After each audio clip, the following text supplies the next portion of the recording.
So, I mean, thanks everyone for joining us here today. It's a little different doing this virtual instead of being at the Ontario Port Congress.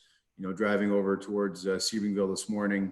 Most years gone by, I'd be heading to the Rotary Complex to set up a booth and spending the next couple of days there with the industry, socializing and networking and having a bit of fun. But it is interesting that we're able to do this same kind of exercise, but at a distance. So it's nice that way. If you haven't used Zoom before, you should be able to go to the top right corner and select either gallery view or speaker view. And that will allow you to either see the four of us as kind of the panel, or as each of us speaks, our headshot or our video feed will pop up for you. You can ask questions in the chat section. So if you want to type them in there, we'll be trying to address them either throughout the call, or we'll be sure to follow up on them after the meeting's over. So yes, I'll introduce myself first. So I'm Jeff McDougald. I began working with Maximus Systems here in Ontario back only 3 months ago. So it's been a bit of an interesting time to get started there. I've been in the pig business basically my whole life. Grew up on a farm in Perth County here, a progressive pork operation, and then spent the last 14 years working with Suregain, and then managed to migrate over to Maximus, which I feel has been a very good move for myself. We have Jonathan and Nathan Boss joining us today from their sow barn. We're glad that they were able to join us. The Bosdale swine operation started in the 1970s as about 70 sows fair to finish. In the early 90s, about 1994, they increased productivity to about 350 sows. And that's when they also partnered with PIC to become a multiplier. And then in 2017, they expanded to closer to 800 sows and continued to market genetics throughout Ontario, as well. The pigs that aren't sold as breeding stock are marketed through Conestoga Meat Packers, our cooperative processing plant in the province. We also have Dr. Tom Stein joining us here. So Tom, if you want to kind of unmute and introduce yourself. Sure, thanks, Jeff. Yeah, Tom Stein, veterinarian by training. Did my PhD thesis was the development of Pig Champ, and then so I've been in the industry for a long time, and then went on and created a company called MetaFarms, and left that company about 4 years ago and joined with Maximus, really because to recreate software for production management for pigs, but all linked together with the hardware, because that's the way of the future. Is not standalone software. It's software that's linked with hardware, and we already know it because that's what these have taught us over the last few years. So a full-time with Maximus, senior strategic advisor, leading the research and development team on the development of the software, both for the control side and for the production management side. Thanks, Tom. There's no real kind of formal schedule for today. I mean, the plan is to treat it kind of like a panel interview that we could potentially have had at the OPC. Really just to have a nice discussion with Jonathan and Nathan about kind of how they manage their system, some of the benefits that they've seen in collaborating with Maximus and our software, but also just the kind of evolution of their farm and different ways that they are able to manage and kind of work through things. I know that when I was at the farm the first time, seeing some of the performance of the sows was pretty phenomenal. So it's nice to know that that's possible out there. We do have some pictures that before or while they're kind of detailing what their farm looks like. I'll go through some slides and you can just kind of see them as we go. So I guess Jonathan and Nathan, if you want to unmute yourselves and kind of give us an overview of the progression of your farm and kind of how some of the decisions were made and where you've kind of come and gone from. All right? Yeah, great. Thanks, Jeff. And I think, well, you kind of went through the history of our operation. We're a family operation. My dad and his brothers are working together here. We also run a dairy operation. And so my brother Nathan and another brother, a bunch of cousins, we all work here together between the dairy and sow operation.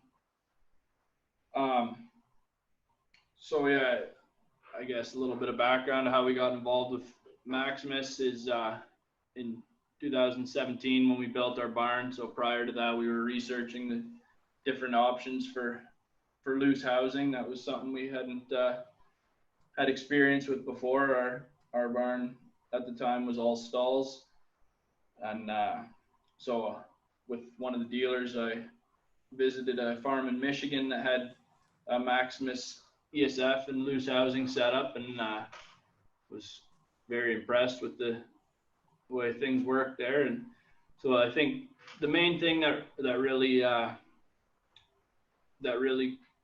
got me interested in it was just the change of focus from a lot of the electronic feeding systems that we looked at were very focused on the small details of how the feeder worked and what a little bell or whistle made their system better than the other person's system. But just the comprehensive nature of the Maximus system was something that really drew my attention when we looked at it. Just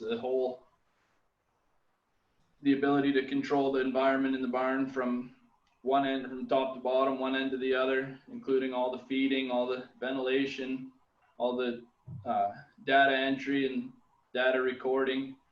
That was the main thing that I really liked about it.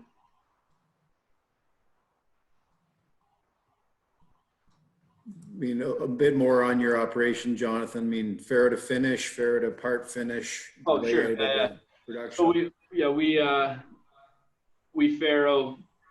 we're farrow to finish. We don't finish everything. We have about 2,500 spaces. That covers enough for all the gilts that we're producing. We sell off the barrows, and you can see a picture here. That's a litter of pure line 3 piglets. So we produce our own replacements within the barn. We're a completely closed herd, and we produce Cambros for sale as for PIC. Nursery is here on site at the sow barn as well.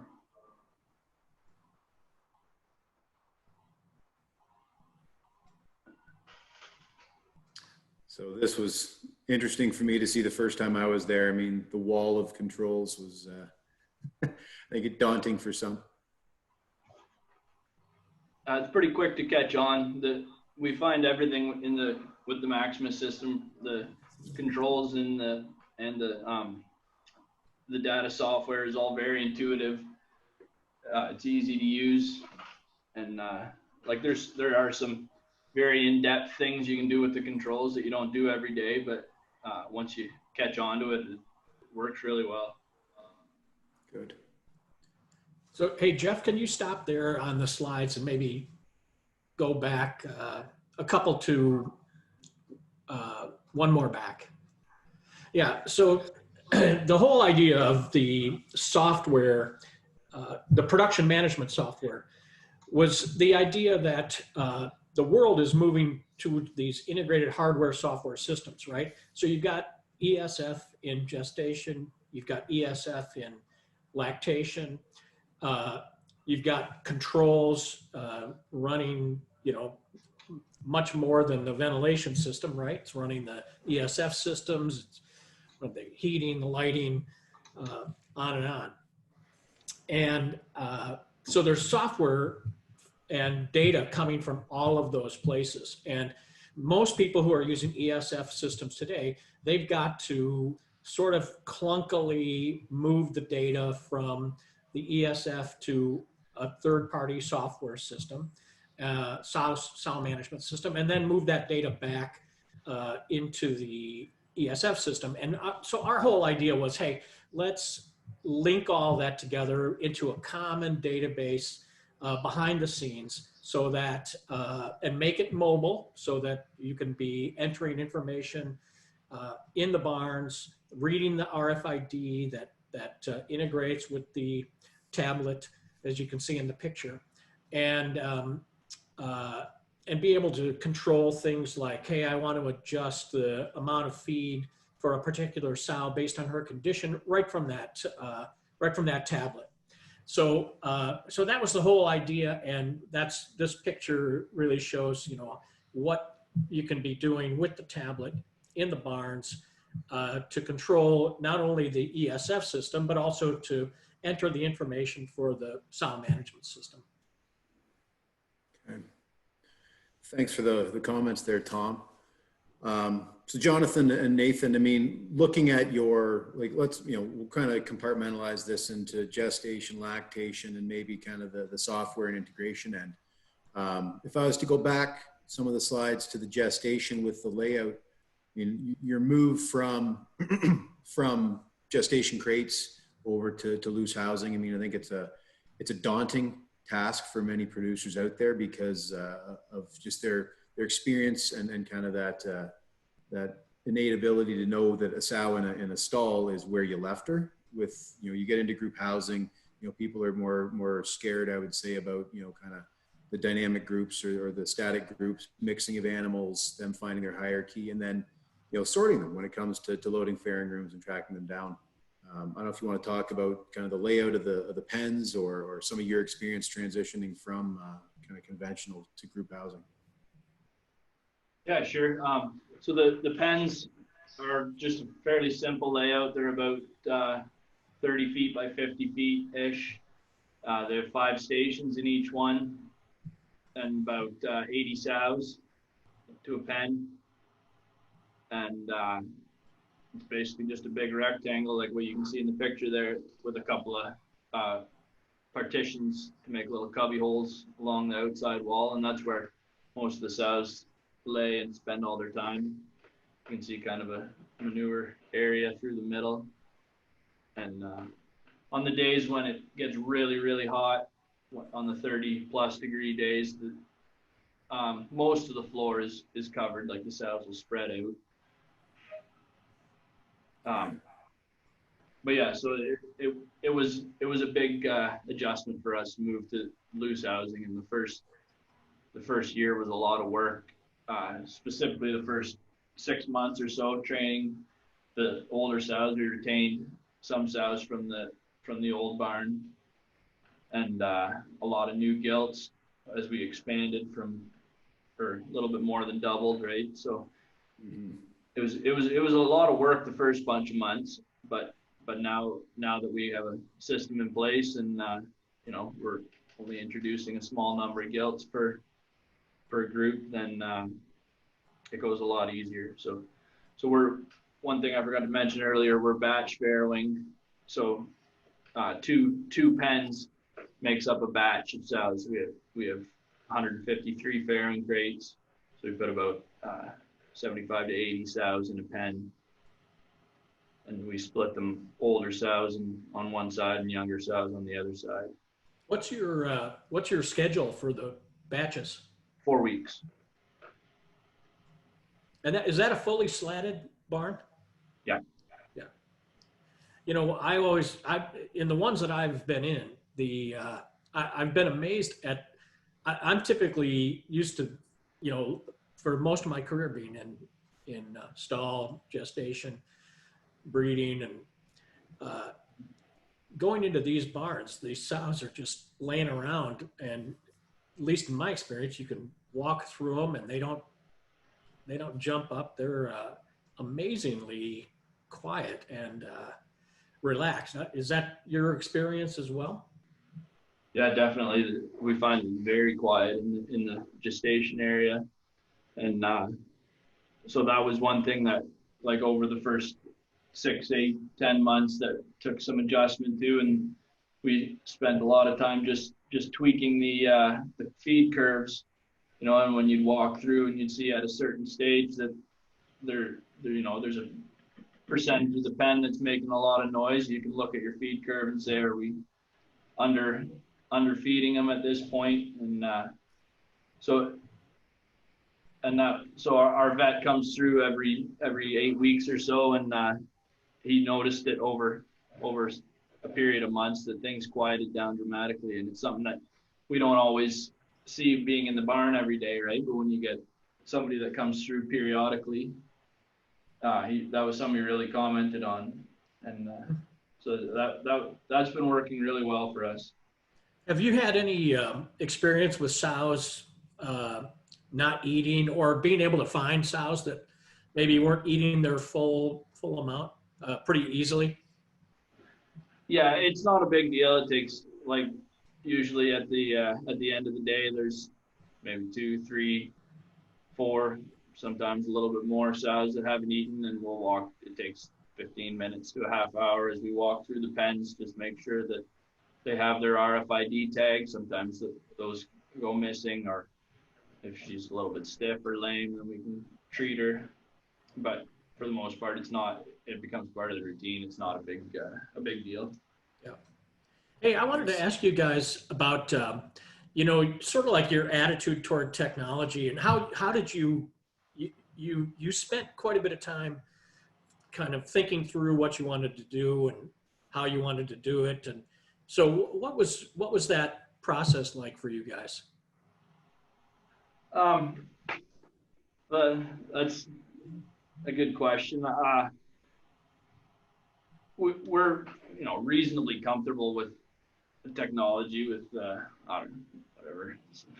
Some people are better than we are, and we're probably better than our dad is, maybe. But one thing that I really paid attention to with the software is how easy is it to use, because regardless of whether you're good with technology or not, the data and everything has to get entered, right? Specifically with the production software. And that's something we really found, is that it's very intuitive, very comfortable to use. It's as easy as writing it down on a sow card.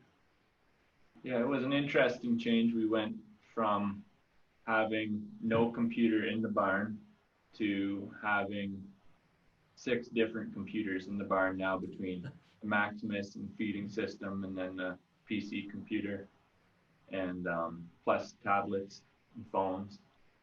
But yeah, we do all of the data entry now on our phones or tablets. We still keep sow cards for the farrowing time, but then after a litter's been entered, then the sow card is irrelevant. Mm-hmm. Nice. Which was a good change, because a lot of the time after you're finishing your farrowing term, you collect all the sow cards, and when the data doesn't really match up from what it was at the beginning of farrowing, then there's nothing you can really do about that. But having the data entry live right from when you record it, we found really helpful. Makes a big difference. And you're putting RFIDs into the piglets when they're, I don't know how old they are, but. No, those are just number tags. Oh, just number tags. Okay. Yeah. And then when do you put your RFID tags in? At selection, before they come from the finisher to the sow barn. Okay. Yeah. At what point did you guys move to having the RFID feeders in lactation? So that was just in the last few months. When we initially put them in, they were an older model of feeder, and then the one that you can see behind you there, that we installed those in the farrowing room over the last few months, and they have the RFID reader. The old ones had a trigger that the sow would tap in the trough to drop the feed. But yeah, we installed the older model when we built the barn and upgraded to these ones over the last few months. And was that, so before the expansion in 2017, had you been feeding ad lib with By like hand. a canister before that, or by hand ad lib? Okay. With a pipe and trough. Okay. Yeah. Did you notice any, did the sows eat more in lactation? Yeah, for sure. And that's something we've really, really focused on since having these electronic feeders in lactation, is getting the intakes up, and that's been making a huge difference to production.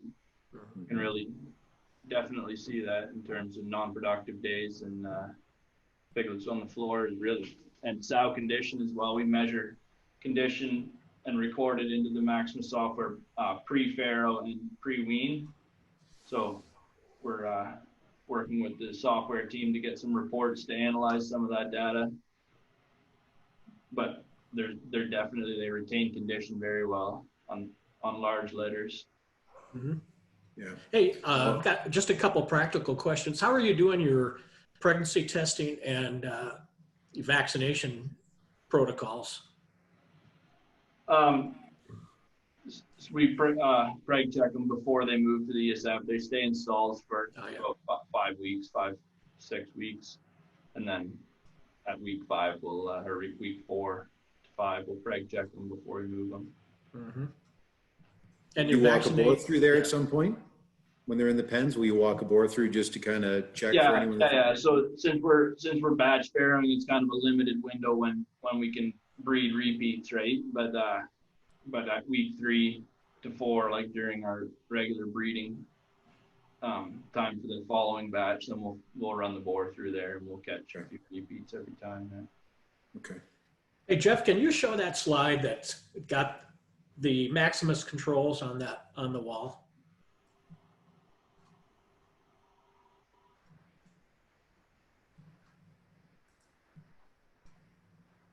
Yeah, I think this one would be a good one to talk about, just for you guys to see or sort of explain how this all works. And from the software side, each one of these controllers has software embedded in it, right? And so you can manage and you can see and get into and change these controls if you've got the permission to do it. From, of course, your desktop computer or whatever you've got in your office, or from a tablet, like an iPad that you're carrying around with you, or your phone. So you can go in and see and make changes into these controls. And then, of course, if you got multiple controls like these guys do, and if you've got multiple sites, like we've got, people who maybe have 100 barns with controls, we came up with software that we call our enterprise software that allows people to manage and view and report across all the controls rather than just going into each one individually. But I think it's interesting to see just how the controls are set up to run these barns. Maybe Jeff, you can start to go through it, and Nathan and Jonathan, you can chime in. Yeah, so I know, like Nathan, John, this first one here is kind of your ventilation control, is my understanding. And then you can see the screen on this next one, and then the screen on the next one. So this one here is basically a dedicated control for for farrowing room 1, right? Is that right? And then this would be a dedicated control for farrowing room 2 as far as the 3P feeders and kind of the data relay back and forth between those. So the first time I was there, it was interesting because this screen, instead of showing the regular kind of barn overview and ventilation, this screen was basically dedicated to those 72 crates and what was going on with those sows within it, right? So it's kind of like a quick snapshot of what's going on in farrowing. If you want, we can share our screen here and I can pull those up. We can have a look at the controls for a sec. Stop sharing.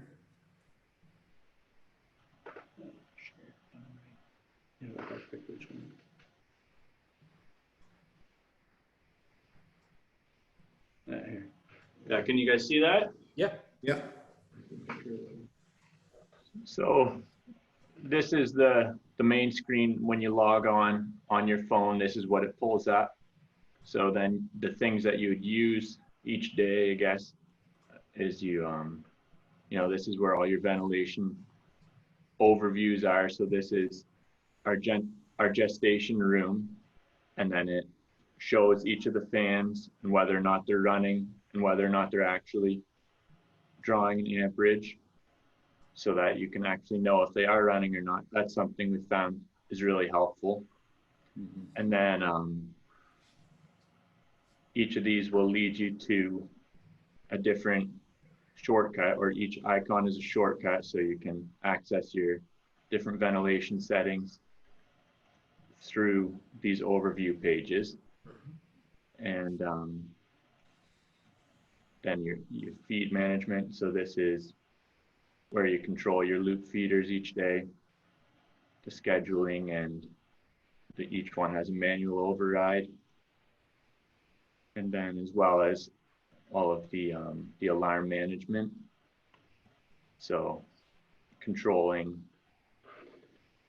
who receives what alarms, whether that alarm is just a text message or if it's an email or if it's a call, and all of the different settings for that so that you aren't getting too many irrelevant alarms. That's something that has really been something that we've really appreciated, is we can send alarms to the right people so that the right person sees it and can act on it right away.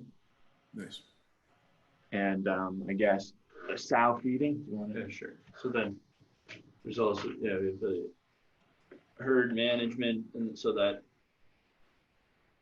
is where we would go to look for sows that haven't eaten. So it shows where they are, ID, and then their quantity fed over the last so many days. And so all of this stuff, we don't make any changes in here as far as sow management. That's all done with the mobile software, and that communicates back to here. So for example, you see body condition scores.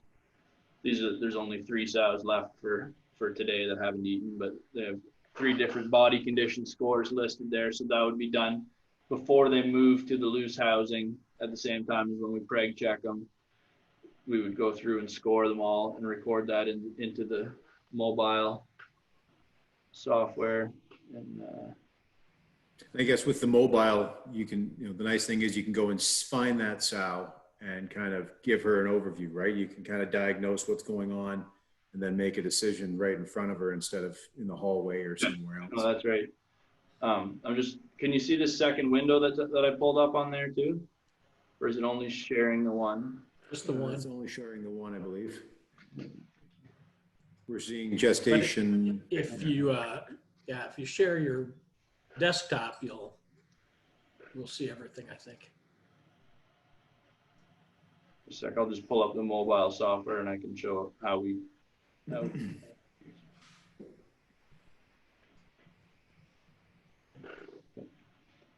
anyway, then in the meantime, this shows the farrowing room controllers. Now these feeders are all empty right now. We just weaned yesterday, so the whole farrowing room is empty today. But that's what Jeff was talking about. Instead of a barn overview showing temperatures and fan settings, this page just has a overview of the feeders. Okay, so then here's Nice. This is the mobile, how the mobile software looks. So then when we do before we move a sow, then we'll pick her condition score here and then hit save, and then that will put her on the right feed curve through her gestation in the ESF. Mm-hmm. And I guess one of the other main changes that we've used since we have the software is rather than cleaning out the farrowing feeders in lactation, we really don't do any feeder cleaning anymore. We only just adjust feeding curves. So if we walk through the farrowing room and we find a sow that has too much feed in her feeder, we adjust her curve down and then it feeds her less. And that's really been a labor saver for us. So when we started in the new barn, then we would still go through every day with a feed pail and clean out the dirty feed. But we've been able to eliminate that now. Yeah. So Nathan, that touches on a question that we've had. One of our listeners is asking, what was the adjustment period when you went to the antenna, like the RFID feeding? And then how do you kind of ensure that it's not triggering every time the sow stands up? Like they may stand up but not be looking for feed. So how do you manage that? Sure. So the way that looks is we set feed level. Now that's over here in the control. So then level 0, she enters at level 0. So that's a 5-minute pause time between each time feed drops. It drops 300 grams at a time. You can see over on the right-hand side there. So then in the mobile software here, this is one sow in a farrowing crate, right? So then if I come in there and her feeder is licked clean, then I go here, adjust it to level 1, right? And then that cuts her back to every 3 minutes. Okay. So if she's standing up, it'll drop 300 grams every 3 minutes. The next day, if it's still clean, then I'll jump it up to level 2. Or if I get too far ahead of myself, then you got to back it off a little bit. Or if you have a sow that gets sick and she stands by her feeder and fills the whole thing up and she's got a big pile of feed, then I can back that off so it's 7 minutes or 10 minutes. So that's how we manage the lactation feeders, and that works really well. Yeah, we really find the sows never actually stand up unless they're hungry. They lay down all day, and unless their head is in the feeder, the antenna won't read her tag and won't feed her. Yeah. So really, that hasn't really been a concern at all, where they're getting fed when they shouldn't be. So well, that was one of my observations when I was there helping install those new drops, was just the sows. They didn't mind that there were whatever 6 or 8 of us in that farrowing room while they were nursing their litters. They weren't jumping up. It was like they were oblivious, because I think they've just grown accustomed to always having feed when they want it, right? They're not tying feed to humans anymore. So we were there and they didn't care, right? So I think you're spot on. They stand up when they want feed, and other than that, they're feeding their litter and they're resting and doing their thing. Yeah.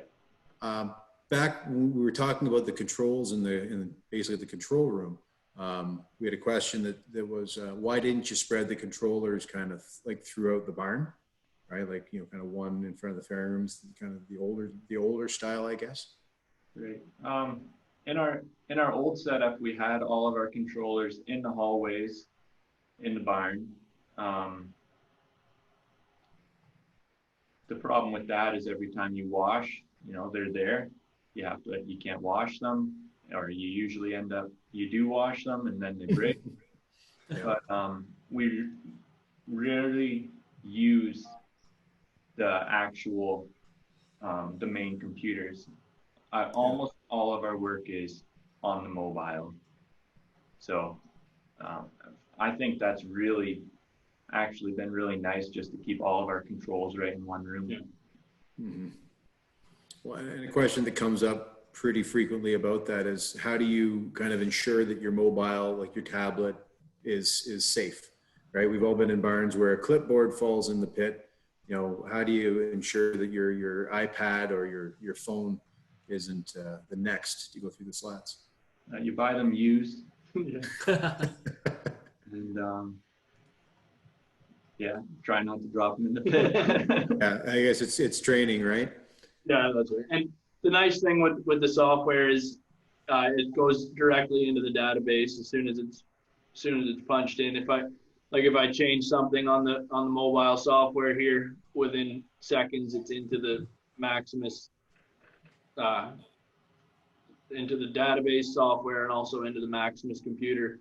So it goes, or if you drop it, it's not lost, if you know what I mean. Yeah. And you know, this whole, what you were showing on the mobile and the software, the desktop software and the reporting, it's really the whole point, which is, you know, not only in the production system do we have things like, you know, farrowing information and weaning information and service information, the typical stuff. But we also, now we have all of this sow feeding information, including, you know, as it relates to the body condition score or changes that you've entered about that sow. So, you know, for everybody who's listening, they're familiar with events in sow management systems. Now you've got all these other events. So in terms of being able to track this information and analyze it. You know, it's such a broader, richer array of information.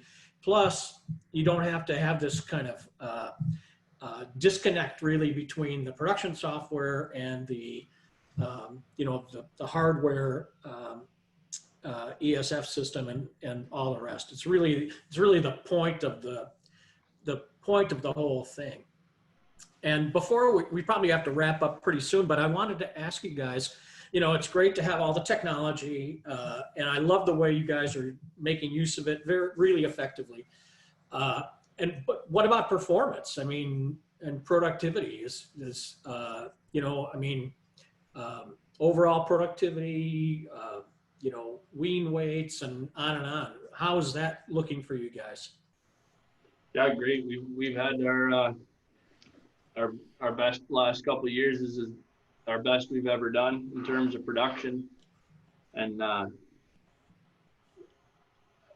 we like to take a little bit of credit for ourselves, but I think having the Maximus stuff in here definitely helps with that. Like lactation feed intake is a huge thing for us. We're able to keep condition on the sows. We're able to wean big piglets. We're averaging probably around just over 13 weaned for the last 6 months on a batch by batch basis. And Yeah, and sow condition coming out of the farrowing room, I think, is something that really has surprised us. There's no sores on the animals. You know, you don't get a lot of sows that are coming out really thin. And yeah, it is a pretty short lactation period at 21 days usually, but we're still averaging right around 6 kilos weaning weight. So that's and I imagine your wean to you know, wean to service is pretty good.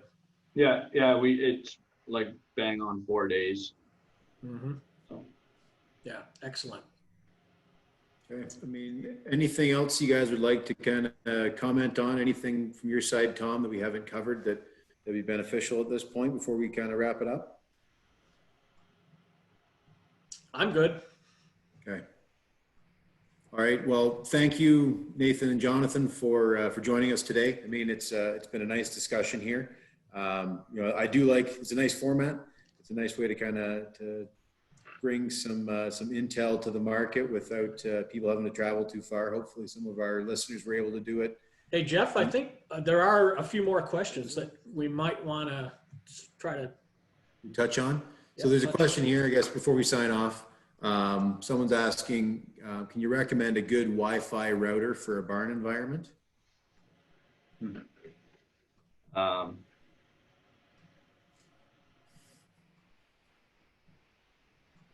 We have one center router in our barn that controls different access points. We found a company in, I think, Stratford. Yeah, what's his name?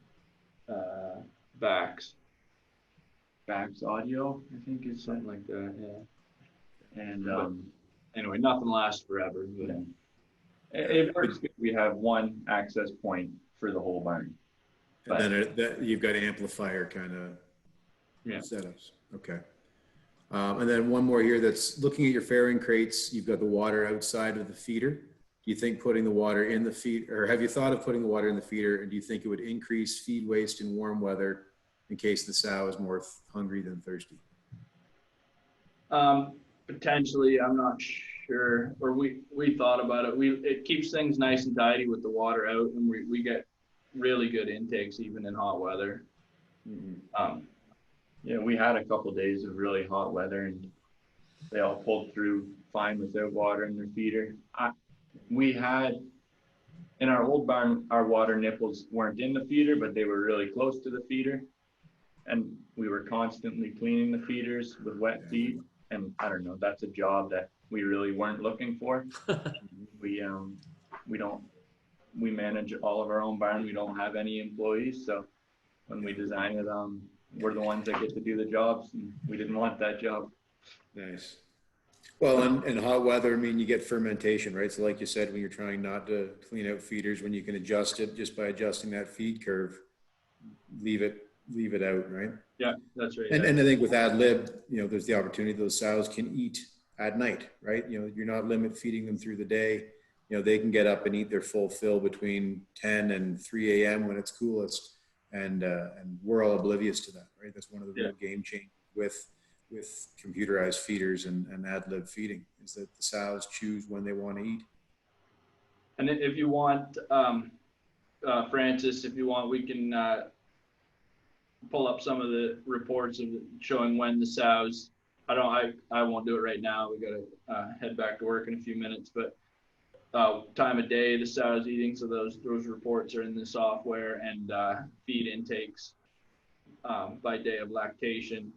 So even if you look at the last couple of weeks when it got really hot, we were still getting really good intakes, 6, 8, 10 kilos a day.